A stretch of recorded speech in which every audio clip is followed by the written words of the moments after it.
퇴직한 62세 공무원이 말하는 술자리에 남지 않은 친구들. 퇴직을 앞두고 있거나 이미 은퇴한 사람들을 만나보면 다들 비슷한 말을 한 번쯤은 합니다. 막상 퇴직하고 나니까 사람이 이렇게 없을 줄은 몰랐어.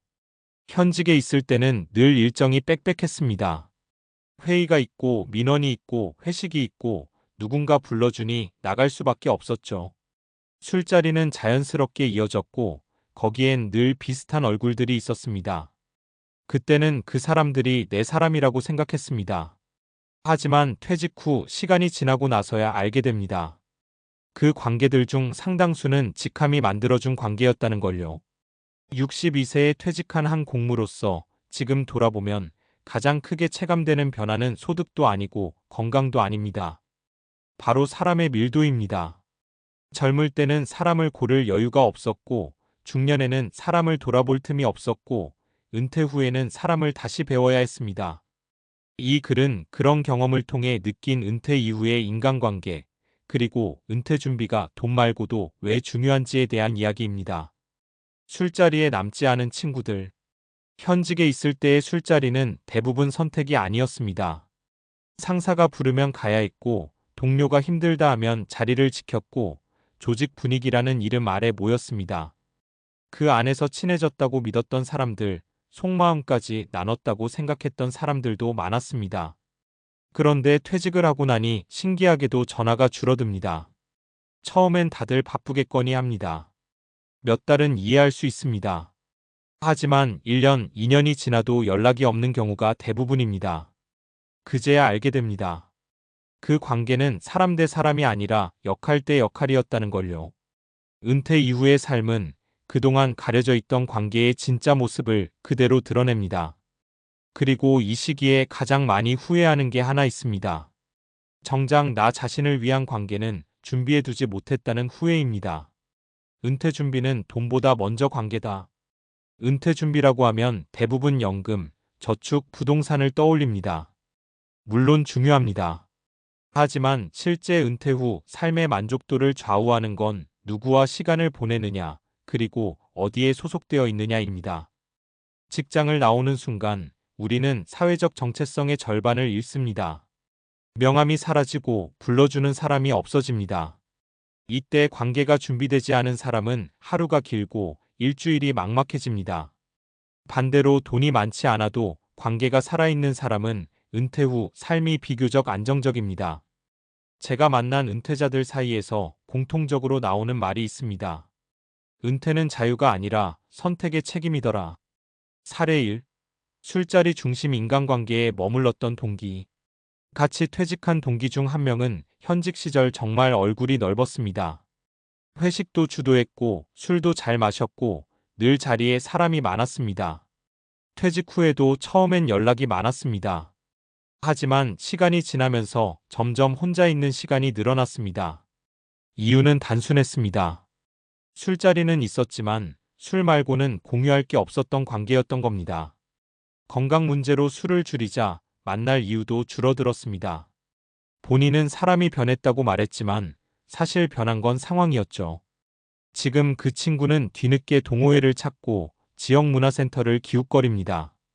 본인도 말합니다. 이걸 퇴직 전에 했어야 했는데. 사례 2. 취미 하나로 관계를 이어간 선배. 반면 한 선배는 퇴직 후에도 바쁩니다. 주 2회 등산 모임, 주 1회 사진 동호회, 월 1회 봉사활동까지 합니다. 현직 시절부터 준비해온 것들입니다. 그 선배의 인간관계는 직장 밖에서 이미 뿌리를 내리고 있었습니다. 이 선배는 늘 이렇게 말합니다. 은퇴 후 친구는 같이 술 마신 사람이 아니라 같이 땀 흘린 사람이더라. 그 말이 참 와닿았습니다. 이해관계가 아닌 공통의 관심사로 맺어진 관계는 직함이 사라져도 유지됩니다. 오히려 은퇴 후에 더 단단해집니다. 사례 3. 가족에게만 의존했던 은퇴자의 외로움. 또 다른 사례는 가족 중심으로만 살아온 분입니다. 현직 시절엔 나는 퇴직하면 가족이랑 여행 다니며 살 거야 라고 말하던 분이었죠. 하지만 현실은 달랐습니다.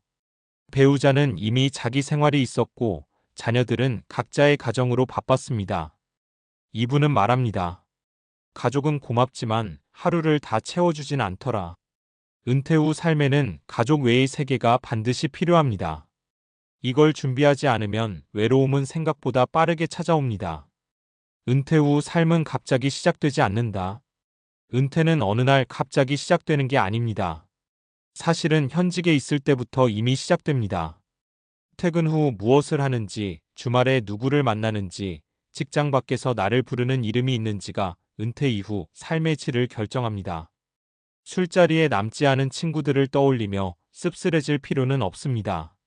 중요한 건 지금부터 무엇을 준비하느냐입니다. 관계는 하루아침에 만들어지지 않지만 하루아침에 사라지기도 합니다. 62세에 퇴직한 지금에서야 분명히 말할 수 있습니다. 은퇴 준비는 통장 잔고가 아니라 사람의 얼굴수입니다. 그리고 그 얼굴들은 술잔이 아니라 시간과 관심 속에서 남습니다. 은퇴 후 인간관계가 줄어드는 건 개인 성격 문제가 아니다. 많은 은퇴자들이 사람 관계가 줄어들면 스스로를 탓합니다. 내가 너무 소극적인가, 내가 연락을 안 해서 그런가 하고요. 하지만 이건 개인 성향의 문제가 아니라 환경 변화에 따른 구조적 현상입니다. 사회학에서는 직장을 강제적 사회 연결망이라고 부릅니다. 출근 시간, 업무 목표, 공동의 스트레스가 사람들을 자동으로 엮어줍니다. 이 연결망은 의지와 상관없이 유지됩니다. 하지만 은퇴와 동시에 이 구조가 사라지면 인간관계는 전부 자발성에 의존하게 됩니다. 문제는 5060대 이후에는 새로운 관계를 만들 에너지와 기회가 동시에 줄어든다는 점입니다. 이미 형성된 생활 패턴이 있고 뇌도 낯선 관계에 대해 더 보수적으로 반응합니다. 이건 자연스러운 노화 과정이지 사회성이 떨어져서가 아닙니다. 뇌는 사람을 운동처럼 필요로 한다. 신경과학 연구에 따르면 사회적 교류는 뇌를 자극하는 핵심 요소입니다. 사람과 대화하고 표정을 읽고 감정을 조율하는 과정에서 전두엽과 해마가 활발히 작동합니다. 이 부위들은 기억력과 판단력, 감정 조절을 담당합니다. 흥미로운 건 단순한 만남이 아니라 의미 있는 관계일수록 뇌 활성도가 높아진다는 점입니다. 얕은 잡담이나 의례적인 술자리는 효과가 제한적이지만 공동의 목표나 역할이 있는 관계는 뇌를 지속적으로 자극합니다. 그래서 은퇴 후 갑자기 사람을 안 만나게 되면 우울감이 먼저 오고 그 다음에 기억력 저하, 무기력이 따라오는 경우가 많습니다. 실제로 여러 연구에서 사회적 고립은 흡연이나 비만만큼이나 사망 위험을 높이는 요인으로 분류됩니다. 즉, 관계는 감정 문제가 아니라 건강관리의 일부입니다. 편한 게 좋은 거지가 가장 위험한 신호다. 은퇴 후 가장 많이 나오는 말 중 하나가 이겁니다. 이제는 사람 안 만나도 편해. 처음엔 휴식처럼 느껴집니다. 하지만 뇌과학적으로 보면 이 상태는 자극 회피 단계에 가깝습니다. 새로운 자극을 줄이면 뇌는 당장은 편안함을 느끼지만 장기적으로는 기능을 빠르게 줄여 나갑니다. 운동을 안 하면 근육이 빠지듯 사람을 안 만나면 사회적 인지 능력이 감소합니다. 이때 중요한 건 많이 만나는 것이 아니라 정기적으로 역할을 가지고 책임이 있는 만남입니다. 그래서 단순한 친목 모임보다 봉사활동, 학습 모임, 공동 프로젝트가 은퇴 후 삶에 훨씬 긍정적인 영향을 줍니다. 은퇴 후 관계는 친구보다 역할이 먼저다. 젊을 때는 친구가 먼저고 역할은 따라옵니다. 하지만 은퇴 후에는 순서가 바뀝니다. 누구랑 친해질까? 보다 내가 어떤 역할을 할 수 있을까? 를 먼저 생각해야 합니다. 사람은 역할이 있을 때 가장 안정됩니다. 가르치는 사람, 배우는 사람, 돕는 사람, 책임지는 사람. 이런 역할이 생기면 관계는 자연스럽게 따라옵니다. 반대로 관계만 만들려고 하면 오래가지 않습니다. 그래서 은퇴 준비에서 가장 과소평가되는 게 바로 이 질문입니다. 나는 퇴직 후에도 사회에서 어떤 쓸모를 가질 것인가? 이 질문에 답이 없는 은퇴는 생각보다 빠르게 공허해집니다. 술자리에 남지 않은 건 실패가 아니다. 다시 처음 이야기로 돌아가면 술자리에 남지 않은 친구들이 있다는 사실은 실패가 아닙니다. 오히려 정상입니다. 그 자리는 원래 직장이 유지해주던 공간이었기 때문입니다.